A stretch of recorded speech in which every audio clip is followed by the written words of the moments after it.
Eu sou Matheus Libório, acadêmico da Universidade Estadual de Roraima, e hoje a gente vai fazer um debate sobre a pedagogia tradicional e a pedagogia liberal renovada, também chamada de escola nova. E dando início à nossa conversa, a gente vai começar com a pedagogia tradicional, que quem vai apresentar, debater, apontar características, pontos específicos. Vai ser a Gislane Almeida. Então, vamos começar. Olá. Bom, para iniciar o debate, né, a gente vai falar um pouco sobre a pedagogia liberal tradicional, né, que é um ensino, né, como eu já disse, o nome já diz tradicional, né, que foi um dos primeiros métodos de ensino sendo criado com o objetivo de universalizar a educação, né, ou seja, para alfabetizar e qualificar os alunos, né. Esse método é um método mais rígido e mais fechado a estruturas de inovações, né, o que acaba gerando muitas críticas entre os professores, entre os alunos, entre os pesquisadores. Então, assim, pelo fato de que os alunos nesse método eles não são considerados sujeitos ativos, né, no que diz respeito ao ensino de aquisição, né, no ensino não, no processo de aquisição de conhecimento, né, onde o professor ele é a figura central, né, do processo de ensino-aprendizagem. Então, assim, falando de características, né, a gente pode dizer que uma característica muito forte desse método é a memorização, né, cujas aulas são expositivas, né, que vêm acompanhadas de bastante exercício, né, de bastante teoria, né, que reforçam e sistematizam essa memorização. Com isso, as provas, né, e avaliações servem para que os educadores avaliem, né, o quanto o aluno conseguiu, né, memorizar, né, não aprender, mas memorizar. Bom, a pedagogia renovada ou progressista, ela defende a ideia de autoaprendizagem. Basicamente, o aluno ele deve aprender a aprender, ou seja, ele aprende fazendo. O próprio aluno ele desenvolve seu processo de aprendizagem, a forma como ele vai aprender aquele assunto, de acordo com as suas necessidades e tendências pessoais. E se perguntando, já que o aluno ele vai aprender a aprender essa autoaprendizagem, e como é que fica o papel do professor no ensino?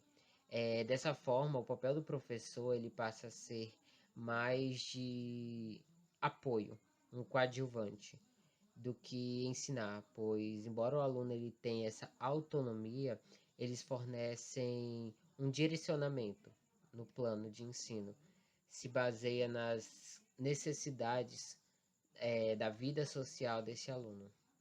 E não há privilégio para o professor.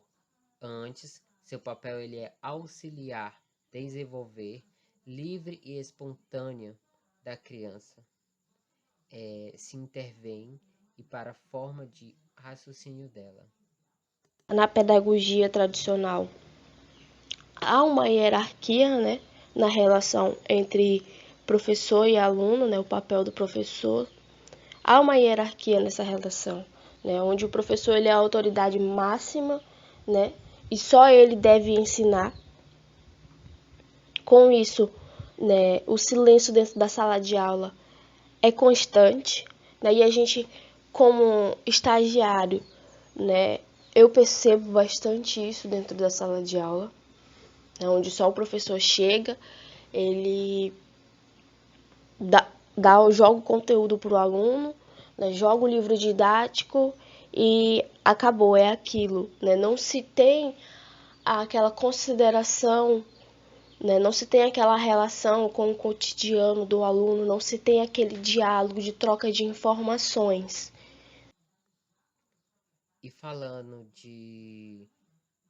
do conteúdo das pedagogias, da pedagogia renovada, O conhecimento ele vem de ações baseadas em interesses e necessidades.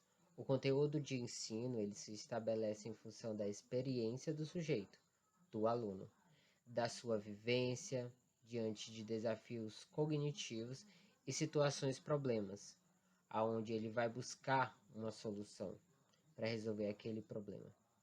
E essa metodologia, a ideia de aprender fazendo, está sempre presente e valorizam-se as tentativas experimentais, a pesquisa, a descoberta, o estudo do meio natural e social, o método de solução de problemas. E os conteúdos eles são consolidados, né, com o meio científico, né, sem que haja, como eu disse, uma constatação do aluno, não tem aquele diálogo, né? Ela não leva em consideração, né, o conhecimento prévio do aluno, né? A metodologia ela é uma exposição assim verbal, né? Como eu já disse, que é acompanhada de exercícios de memorização. Então, essa pedagogia tradicional sempre bate na tecla de memorização, memorização, memorização. Né? O aluno ele memoriza aquilo naquele momento, né? Mas na frente, se você for perguntar a mesma coisa para o aluno, ele não sabe. Ele não absorveu, não se tem aquela aquisição de conhecimento significativo, né? Que o aluno ele não tem um conhecimento significativo da rede básica, né?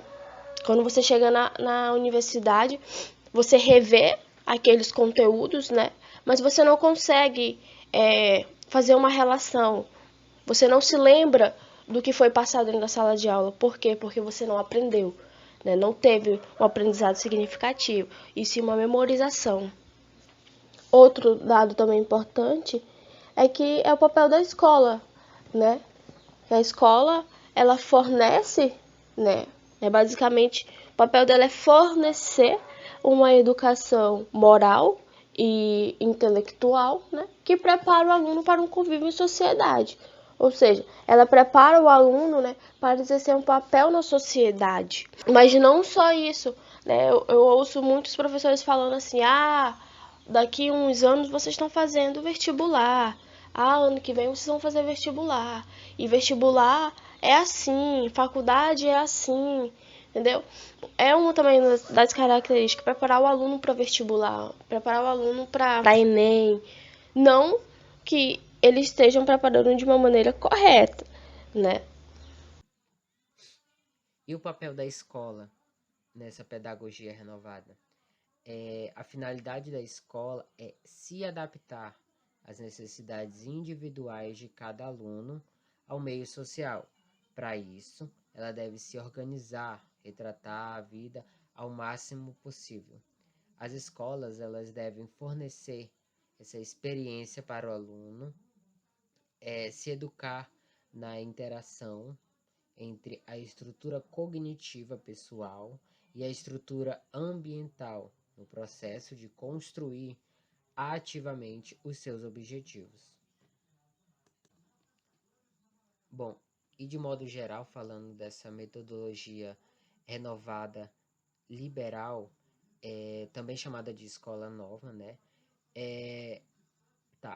O papel da escola é fazer com que o aluno se torne um sujeito ativo na sociedade e na formação de suas atitudes. Em relação aos conteúdos, eles são baseados na busca do próprio aluno por conhecimento. E as metodologias é facilitar essa busca pelo conhecimento e aprendizagem. A relação professor e aluno é uma educação centralizada no aluno e tendo uma relação de respeito mútuo entre professor e aluno. E a aprendizagem do aluno é fazer com que ele aprenda a modificar as suas percepções da realidade. Então, resumindo, o papel da escola é preparação intelectual e moral do aluno para assumir o seu papel na sociedade, né? Os conteúdos são valores e conhecimentos acumulados através do tempo e repassando para os alunos como verdade absoluta, né? As metodologias são expositivas, né, através da demonstração verbal, mas também acompanhada muito, né, do livro didático. A relação entre professor e aluno, né, onde o professor é a autoridade e o aluno é só um receptor, né, uma figura passiva. Né, o aluno, a aprendizagem do aluno é receptiva, né, é mecânica, né, não se tem uma adaptação para cada idade, que é muito ao contrário, né, da pedagogia renovada. Então, obrigado por ter ouvido até aqui. Agradeço e até a próxima.